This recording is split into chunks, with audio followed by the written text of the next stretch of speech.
Почитувани медиуми, денес заедно со председателот на ВМРО ДПМН професор Христијан Мицковски, со координаторот на пратеничката група Никола Мицевски, со советниците, директорите на институциите под локална самоуправа, заедно со граѓаните сме овде да направиме увид на неколку локации каде што во моментот се одвиваат градежни активности. Се наоѓаме на новата велосипедска патека, практично која што ја ветивме пред изборите дека ќе ја прошириме постоечката пешачка патека со велосипедска патека долу шкеот на река Бергалница.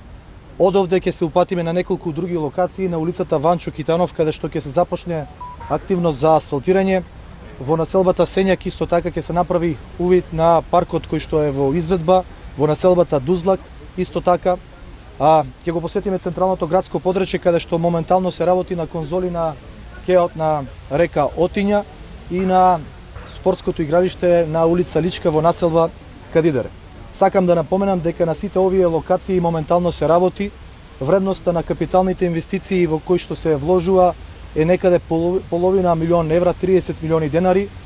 Во овој момент вложуваме во капитални инвестиции. Исто така сакам да истакнам дека и покрај тоа што цените на материјалите со кои што се одвиваат овие градежни активности се неколкукратно покачени. Покрај тоа што имаме намалени приходи, а зголемени трошоци. Покрај тоа што живееме во криза и враќаме долгови на претходни локални власти кои што ги генерирале тие долгови кога немало криза, успеваме да направиме и се трудиме да направиме капитални инвестиции со кои што ќе го направиме Штип поубав за живење, затоа што тоа е наш мотив, наша желба да оставиме нешто позитивно зад себе. Јас се надевам дека и покрај сите предизвици, криза во која што живееме, ќе успееме заеднички затоа што имаме желба да оставиме и да изградиме помодерен и поубав Штип за сите наши сограѓани.